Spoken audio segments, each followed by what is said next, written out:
Hi there, my name is Macon Campbell and welcome to my workshop.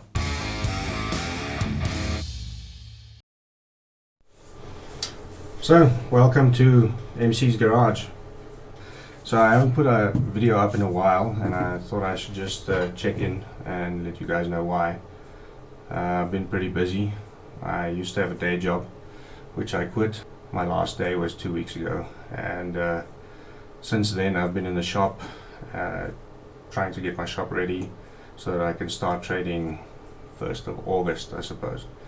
But there's been lots of jobs in between that I just couldn't show away. So I've been busy building shop and doing some commission work, and I'm almost done with everything, and I thought I'd just upload a video showing an update of my workshop as well as some of my future plans. So without further ado, so the first thing I built in here was this table, obviously. This was also the first build video I made, and one of those sucked quite bad, and it was not the table. So I'm pretty impressed with the table so far. It's nice on casters, so I can move it in and out wherever I want to work. And that was also back when this space was the only part that I had as a workshop. And obviously lots of things have changed, but I'll keep walking you through them. The second thing I built on my new table, obviously, these material storage brackets, which were initially meant for just my steel, but as you can see, shit's piling up there, but I'll make a plan with that soon.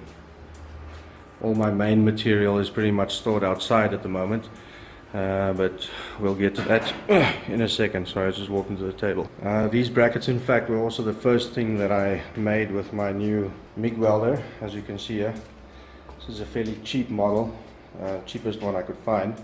It's called a Porter MIG. You get the regulator and the cylinder and the MIG welder altogether. I think I paid 12,000 Namibian dollars for that. The one at the bottom there is my old inverter, and that's what I used to make the table.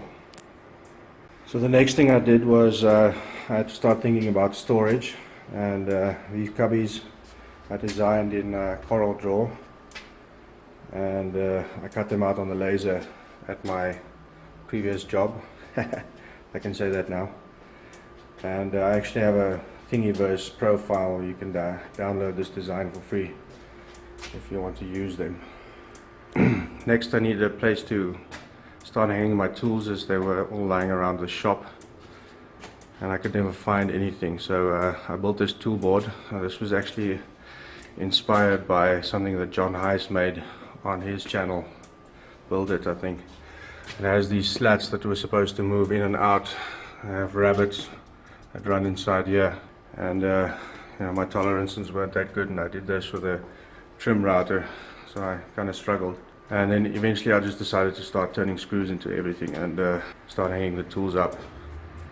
So once I had all of that done, I was sort of fairly geared for doing metal work, but I wanted to learn some new things. I wanted to do some woodworking, and I was running out of space, as down here I still had all of our camping equipment, and it was very tight in here, to say the least. So decided to break down my studio, which was where my table is standing right now. My office down there used to be the control room for my studio, which serves as my office now. So once I had that broken down and this became part of my workshop, I all of a sudden didn't have enough stuff to fill up the space. So these are some of the older tools that I had.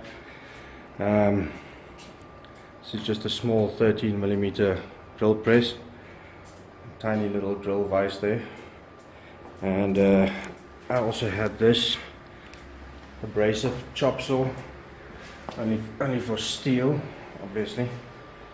I had this disc and belt sander combination, and I had this scroll saw, which I suck at using.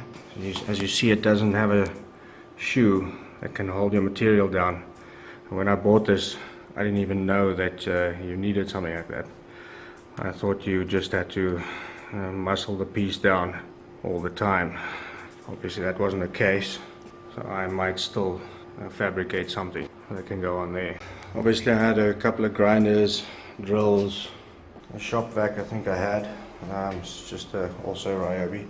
So you see almost all my stuff is Ryobi because that's the only affordable thing that you can get here that is kind of decent quality.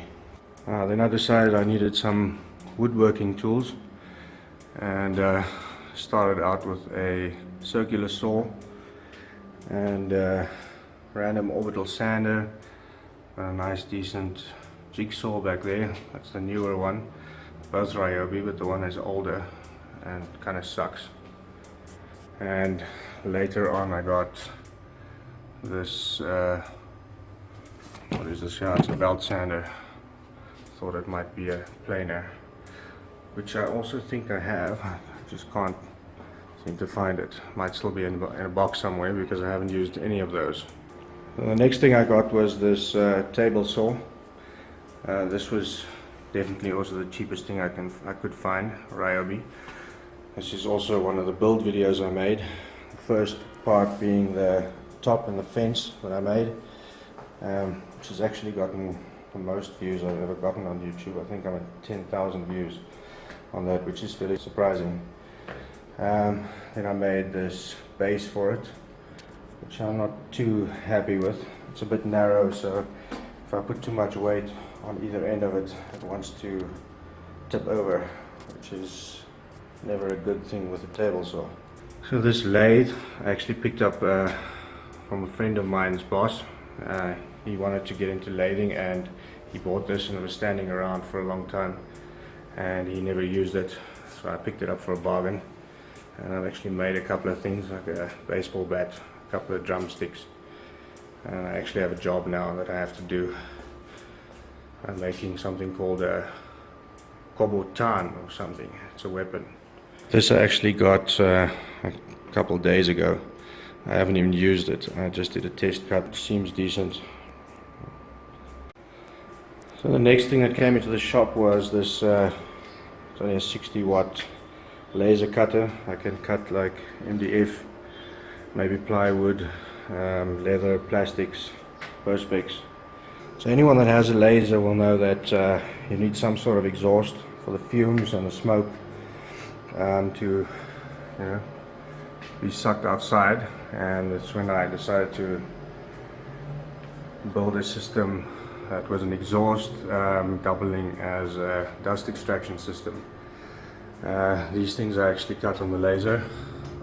I also have them on my Thingiverse. They're blast gates, which I couldn't find in my town, so I had to make them. I also had to make things like that, 45-degree junction.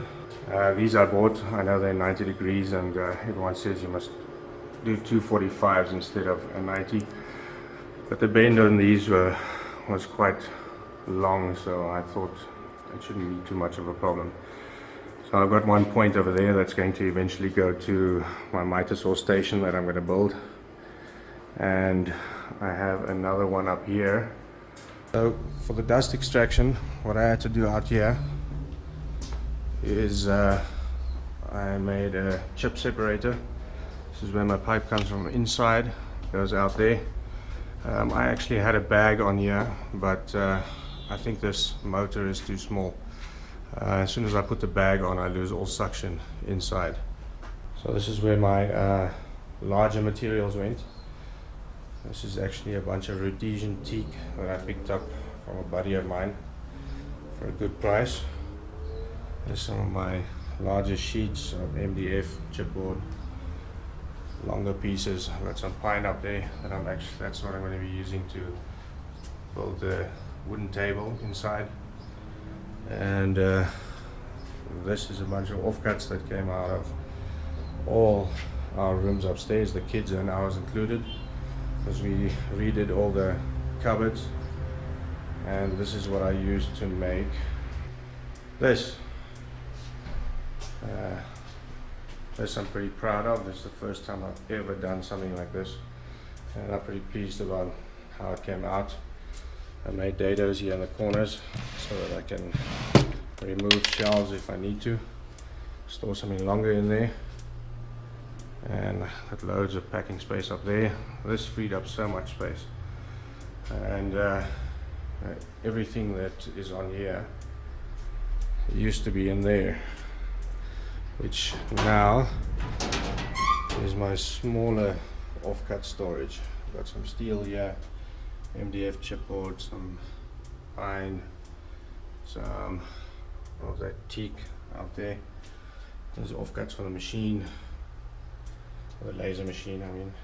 So that pretty much sums up the progress of the shop at the moment.